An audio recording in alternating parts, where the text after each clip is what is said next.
لیکن اللہ تبارک و تعالیٰ نے اسباب کی کمزوری کے باوجود بھی بڑھاپے میں اولاد دے دیا. تو اللہ تبارک و تعالیٰ اسباب کا محتاج نہیں ہے. اور اگر اللہ تبارک و تعالیٰ چاہے تو اسباب کے بغیر بنا اسباب کی بھی اولاد دے سکتا ہے. جیسا کہ اللہ تبارک و تعالیٰ نے حضرت مریم کو عیسیٰ دے دیا بنا باپ کے. اسی طرح اللہ تبارک و تعالیٰ نے بنا ماں اور باپ کے آدم کو پیدا کر دیا. اسی طرح اللہ تبارک و تعالیٰ نے اٹھنے کو پہاڑ سے نکال دیا. تو اللہ تبارک و تعالیٰ بنا اسباب کے بھی دے سکتا ہے اور عطا کر سکتا ہے. پہاڑ سے اٹھنے نکال دے, آدم کو پیدا کر دے بنا ماں باپ کے. یہ اللہ کی شان, اللہ کی قدرت. تو سبق نمبر 6 کیا پتہ چلا؟ اللہ تبارک و تعالیٰ اسباب کا محتاج نہیں ہے. اسباب کے محتاج ہم انسان ہیں. سبق نمبر 7 اولاد سے مشورہ طلب کرنا چاہیے. کیا ہے؟ اولاد سے مشورہ طلب کرنا چاہیے. ذرا غور کیجئے, حضرت ابراہیم علیہ السلام کو جب حکم ملا کہ تم ذبح کرو اپنے بیٹے کو, فوراً ذبح کر دیا. فوراً ذبح نہیں کیا بلکہ اپنے بیٹے سے مشورہ طلب کیا. کیا؟ فانظر ماذا ترى, اے اسماعیل میں نے خواب میں دیکھا ہے کہ میں آپ کو ذبح کر رہا ہوں. ماذا ترى, تو آپ کی رائے کیا ہے, ذرا بتائیے آپ.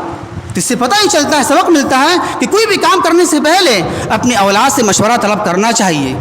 یہ نہیں کہ چھوٹے بچے چھوڑ دیا جائے, نہیں, اس سے مشورہ لینا چاہیے. اس سے سبق ملتا ہے ہمیں. سبق نمبر 8 اولاد کو بھی چاہیے کہ اپنے نیک کام میں والدین کا ساتھ دے. جیسا کہ جب حضرت ابراہیم نے یہ کہا کہ میں نے خواب میں دیکھا کہ میں ذبح کر رہا ہوں, تب جواب کیا ملا؟ ذبح مت کیجیے, نہیں. جواب یہ ملتا ہے یا ابتی فعل ما تؤمر ستجدنی, اے میرے والد صاحب, اے میرے ابو, جو کام کا حکم دیا گیا وہ کام کر دیجیے, آپ کر گزاریے آپ. تو اچھے کام میں اولاد کو ساتھ دینا چاہیے اپنے والدین کا. اسی طرح اسماعیل علیہ السلام نے اپنے باپ ابراہیم کا ساتھ دیا کعبۃ اللہ کی تعمیر میں. دونوں مل کر کعبہ کی تعمیر کیے, ابراہیم علیہ السلام اور اسماعیل علیہ السلام دونوں مل کر خانہ کعبہ کی تعمیر کرتے رہے. وہ جس سے پتہ ہی چلا اولاد کو اپنے والدین کا نیک کام میں ساتھ دینا چاہیے. سبق نمبر 9 اللہ تبارک و تعالیٰ اپنے بندوں کو طلب سے زیادہ, مانگنے سے زیادہ عطا فرما دیتا ہے. کیا مطلب؟ ذرا غور کیجیے گا. حضرت ابراہیم علیہ السلام نے کیا دعا کی تھی اللہ سے؟ ربی حب لی من الصالحین, اے میرے رب مجھے نیک اولاد عطا فرما دے. نیک اولاد کا ذکر ہے, بیٹا کا ذکر نہیں ہے, بیٹی کا ذکر نہیں ہے. ذرا غور کیجیے گا, الفاظ کیا ہے دعا؟ ربی حب لی من الصالحین, اے میرے اللہ, اے میرے رب مجھے نیک اولاد عطا فرما دے. لڑکا نہیں, خاص لڑکی نہیں, لیکن اللہ نے کیا کیا؟ لڑکا بھی دیا اور نبی بھی بنا دیا. اس سے پتہ ہی چلتا ہے, سبق ہی ملتا ہے, اللہ تبارک و تعالیٰ بندوں کی طلب سے زیادہ بھی عطا کر دیتا ہے. جو مانگی وہ بھی دے گا, جو نہیں مانگی وہ بھی عطا کر دے گا اللہ تبارک و تعالیٰ. یہ ہے سبق نمبر 9. سبق نمبر 10 شریعت کا حکم آ جانے کے بعد بلا چوں چرا عمل کر لیا جائے. میری مرضی کیا ہے, میری خواہش کیا ہے, میرے اعمال کیا ہیں, خاندان کیا بولیں گے, رشتہ دار کیا بولیں گے, محلے والے کیا بولیں گے, شہر والے کیا بولیں گے, کچھ بھی نہیں. دیکھیے ذرا غور کیجیے, حضرت ابراہیم کو حکم کیا ہوا؟ اپنے بیٹے کو ذبح کرو. ذبح کیوں کریں؟ میرا بیٹا ہے, میرا دل نہیں چاہ رہا ہے, لوگ کیا بولیں گے, ذبح کر دیا اپنے بیٹے کو, باپ ظالم ہے, کچھ نہیں. اللہ کا حکم آیا, فوراً ذبح کر دیا. تو یہ حکم, یہ سبق ملتا ہے اس سے کہ شریعت کا حکم آ جانے کے بعد بلا چوں چرا کیوں مگر اگر کرے وہ کام کر لیا جائے. اس سے ہمیں یہ سبق ملتا ہے. سبق نمبر 11 اللہ تبارک و تعالی اپنے نیک بندوں کو مقبولیت شہرت عطا فرما دیتا ہے. کیا مطلب؟ یعنی اللہ تبارک و تعالی اپنے نیک بندوں کو نیک اعمال کی بدولت, نیک اعمال کی وجہ سے شہرت دے دیتا ہے. اسے لوگوں کی نگاہ میں محبوب بنا دیتا ہے, مقبول بنا دیتا ہے. لوگ اسے چاہتے ہیں, لوگ اس کی عزت کرتے ہیں. جیسا کہ اللہ بیان فرماتا ہے قرآن مجید کے اندر سورہ مریم میں, ان الذین آمنوا وعملوا الصالحات سیجعل لهم الرحمن ودا, کہ بے شک اللہ تبارک و تعالی کہ جو لوگ ایمان لے آئے اور نیک اعمال کی, اللہ تبارک و تعالی ایسے لوگوں کے لیے لوگوں کے دلوں میں محبت ڈال دیتا ہے, محبت پیدا کر دیتا ہے. اسی طرح اللہ بیان فرماتا ہے حضرت ابراہیم کے تعلق سے وَتَرَكْنَا عَلَيْهِ فِي الْآخِرِينَ سَلَامٌ عَلَىٰ ابراہیم کہ ہم نے حضرت ابراہیم کے ذکر کو، ان کی اچھی بات کو قیامت تک آنے والے لوگوں کے لیے باقی رکھا ہے. یعنی ان کے ذکر کو، ان کی بات کو، ان کی یاد کو قیامت تک باقی رکھ دیا. وہ کس طرح؟ وہ اس طرح کہ ہر سال عید الاضحیٰ کے موقع پر سارے مسلمانان عالم ایک دن میں قربانی کرتے ہیں. یاد نہیں تو کیا ہے، ان کا ذکر نہیں تو کیا ہے، اور قیامت تک یہ ذکر ان کا جاری رہے گا. تو پتہ اس سے یہ چلا کہ اللہ تبارک و تعالیٰ اپنے نیک بندوں کو نیک اعمال کی بدولت قیامت تک یا کچھ لوگوں کو شہرت دے دیتا ہے، مقبولیت ادا فرما دیتا ہے نیک اعمال کی بدولت. سبق نمبر 12، دین کی خاطر مصیبت پر صبر کرنا، اس پر قائم رہنا. سیرت ابراہیمی سے ہمیں یہ درس ملتا ہے، یہ سبق ملتا ہے کہ حضرت ابراہیم علیہ السلام نے قدم قدم پر، مصیبتوں پر، امتحانات پر، آزمائشوں پر صبر کیے، صبر کا مظاہرہ کیا، اس پر قائم رہیں. کبھی باپ کی طرف سے گھر سے نکل جاؤ، کبھی قوم کی طرف سے آگ میں کود جاؤ، کبھی بادشاہ وقت کی طرف سے، کبھی اللہ کی طرف سے کہ بیٹے کو ذبح کرو، کبھی یہ کہ اپنے بیوی کو، بچے کو چھوڑ دو ریگستان میں. لیکن تمام مشکلات میں، ان تمام مصائب میں، ان تمام آزمائش میں قائم رہیں، صبر کا مظاہرہ کیا، ڈٹے رہیں. جس سے پتہ ہی چلا 12واں سبق یہ ہے، ہمیں مصیبتوں پر صبر کرنا چاہیے، اس کا مظاہرہ کرنا چاہیے، اس پر قائم رہنا چاہیے، اسے پھرنا نہیں چاہیے. یہ ہے مومن کی پہچان. سبق نمبر 13، سیرت ابراہیمی سے پتہ ہمیں یہ چلتا ہے، پہلے علم حاصل کیا جائے پھر تبلیغ کیا جائے. کیا پتہ چلتا ہے؟ پہلے قرآن حدیث کا علم حاصل کیا جائے تب تبلیغ کیا جائے. کیا قرآن کی آیت ہے؟ جب حضرت ابراہیم اپنے باپ کو دعوت دیتے تو کیا بولتے ہیں؟ یا ابتی، اے میرے ابو، انی قد جاءنی من العلم ما لم یأتک فاتبعنی اہدک صراطا سویا. اے میرے والد صاحب، اے میرے ابو، میرے پاس علم آ چکا ہے، وحی کا علم آ چکا ہے جو آپ کے پاس نہیں آیا ہے، تو میری اتباع کیجیے. آپ، میں آپ کو سیدھا راستہ دکھاتا رہوں گا. جس سے پتہ ہی چلا تبلیغ کب کرنا ہے؟ علم آنے کے بعد. علم نہیں ہے تبلیغ کر رہے ہیں سب کو، تو یہ نہیں، پہلے علم حاصل کرو تب تبلیغ کرو. ہمیں یہ سبق ملتا ہے، اس سے مکمل علم حاصل کیا جائے عقائد کے لحاظ سے، اعمال کے لحاظ سے، تو آپ کو میدان خدابت میں کودنا ہے اور اس کی تبلیغ کرنا آپ کو ہے. سبق نمبر 14، تبلیغ کی ابتدا، دعوت کی ابتدا اپنے ذات سے کیا جائے، پھر اپنے گھر والوں سے کیا جائے. سیرت ابراہیم سے پتہ ہمیں یہ چلتا ہے کہ دعوت کا آغاز کہاں سے ہونا چاہیے؟ اپنے آپ سے ہونا چاہیے. پھر کہاں سے ہونا چاہیے؟ اپنے گھر والوں سے ہونا چاہیے. جیسا کہ جب حضرت ابراہیم کے پاس علم آیا، نبوت ملی، تو فوراً تبلیغ نہیں کیا، پہلے اپنے آپ کو ڈھالا، اس کے مطابق اپنے آپ کو سنبھالا. پھر اس کے بعد کہاں نمبر آیا؟ اپنے والد صاحب کے پاس، اپنے گھر میں. تو یہ سلسلہ ہے، یہ مرحلہ ہے. تبلیغ پہلے کہاں کرنا ہے؟ اپنے آپ پر کرنا ہے. پھر کہاں کرنا ہے؟ اپنے گھر والوں پر کرنا ہے. لیکن آج ہمارا مزاج کیا بن چکا ہے؟ جب بھی نام لیتے ہیں تبلیغ کا، دعوت کا، فوراً کہا جاتا ہے مزاج غیروں پر. اس کو اچھا بناؤ، اس کو نیک بناؤ، اس کے عقائد کو اچھا کرو، اس کو نمازی بناؤ، اور اپنا بھول گئے. سب کو دعوت دے رہے ہیں، تبلیغ کر رہے ہیں باہر میں، لیکن اپنا بھول گئے. یہ طریقہ شیوا یہودیوں کا ہے. اللہ بیان فرماتا ہے قرآن مجید کے اندر، سورہ بقرہ کے اندر، اتأمرون الناس بالبر وتنسون انفسکم. اے لوگو، تم لوگ کو حکم دیتے ہو بھلائی کا، نیکی کا، اور اپنے آپ کو بھول جاتے ہو. اپنے آپ کو بھول گئے. سب کو تبلیغ کر رہے باہر میں اور اپنے آپ کو بھول گئے. تو یہ شیوائی طریقہ کس کا ہے؟ یہودیوں کا ہے. تو اس سے پتہ ہی چلا تبلیغ کی ابتدا اپنے ذات سے ہونا چاہیے. پہلے اپنے آپ سے تبلیغ کی ابتدا کرو، اپنے آپ کو سنبھالو. پہلے جس کو آپ بول رہے ہیں جو چیز کرنے کے لیے، وہ چیز آپ کے اندر نہیں ہے. نماز پڑھو، نماز تو خود آپ نہیں پڑھ رہے ہیں. آپ نماز پڑھو، سب چیز کرو، روزے رکھو، صدقات و خیرات کرو، لیکن اس پر عمل آپ کا نہیں ہو رہا ہے. تو پہلے تبلیغ کی ابتدا اپنی ذات سے کرنا چاہیے. ایک بات آخر میں سن لیں، تبلیغ دین کے 6 مراحل ہیں. کیا؟ بہت آخری بات، پوائنٹ کی بات ہے.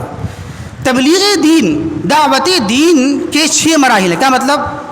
کس مرحلے کے بعد کس کو دعوت دینا چاہیے. ایسا نہیں کہ ہاں ہم بیٹھے ہوئے ہیں سب کو فوراً چلے گئے پاکستان، نہیں، بلکہ تبلیغ دین کے 6 مراحل ہیں. کیا؟ پہلا مرحلہ، اپنے آپ کو دعوت دینا، سنبھالنا، یہ اچھا ہو گیا۔ دوسرا مرحلہ اپنے گھر والوں کو دعوت دینا، گھر والے میں بیوی ہے، بچے ہیں، رشتہ دار ہیں، ماں ہے، باپ ہے، دوسرا مرحلہ۔ تیسرا مرحلہ اپنے قریبی رشتہ داروں کو دعوت دینا، 3۔ چوتھا مرحلہ اپنے محلے والوں کو، بستی والوں کو دعوت دینا، چوتھا مرحلہ۔ پانچواں مرحلہ اپنے محلے شہر والوں سے باہر دعوت دینا، 5 مرحلہ۔ چھٹا مرحلہ پوری دنیا میں چل جانا۔ اس کی دلیل قرآن میں موجود ہے، یا ایھا الذین آمنوا قوا انفسکم واہلیکم نارا، اے ایمان والو اپنے آپ کو، پہلے کہاں ہے، دوسرا نہیں پہلے ہے، قوا انفسکم، پہلے آپ اپنے آپ کو جہنم سے بچاؤ۔ ایسا نہیں کہ اپنے آپ سے بچے نہیں، تبلیغ باہر کرنا شروع کر دیا، قوا انفسکم، پہلے اپنے آپ کو جہنم کی آگ سے بچاؤ، نمبر 1، اسٹیپ نمبر 1۔ واہلیکم نارا، اس کے بعد اپنے رشتہ داروں کو، بیوی بچوں کو جہنم کی آگ سے بچاؤ، 2 ہو گئے۔ تیسرا وانذر عشیرتک الاقربین، اپنے قریبی رشتہ دار، اے میرے نبی صلی اللہ علیہ وسلم آپ اپنے قریبی رشتہ دار کو ڈرائیے، یعنی تبلیغ کیجیے، تیسرا ہو گئے۔ چوتھا مرحلہ لتنذر ام القری، اے میرے نبی، اے میرے محبوب صلی اللہ علیہ وسلم آپ مکے پورے شہر کو دعوت دیجیے، ڈرائیے، چوتھا مرحلہ۔ پانچواں مرحلہ ومن حولها، شہر کے آس پاس، شہر کے ارد گرد اس کو ڈرائیے آپ۔ چھٹا مرحلہ وما ارسلناک الا کافۃ للناس بشیرا ونذیرا، اے میرے محبوب، اے میرے نبی صلی اللہ علیہ وسلم ہم نے آپ کو سارے جہاں کے لوگوں کے لیے بشیر و نذیر بنا کر بھیجا ہے۔ تب آپ باہر نکل جائیے، آپ ہندوستان، پاکستان کہیں بھی چل جائیے۔ تو یہ اسٹیپ یاد رکھنا ہے آپ کو، پہلے اپنے آپ، اہل و عیال، رشتہ دار، خاندان، پھر شہر والے، پھر اس کے آس پاس، تب دنیا کے باہر جائیے۔ تو یہ ہے مختصر میں 14 اسباق، 14 نصیحت جو ہمیں حضرت ابراہیم علیہ السلام کی سیرت سے ہمیں ملتی ہے اور نظر آتی ہیں۔ ہم اللہ سے دعا کرتے ہیں کہ اللہ تبارک و تعالی ہمیں ان اسباق کو اپنے اوپر نافذ کرنے کی توفیق عطا فرمائے۔ وما توفیقی الا باللہ، انہ تعالی جواد کریم ملک بر رؤوف الرحیم۔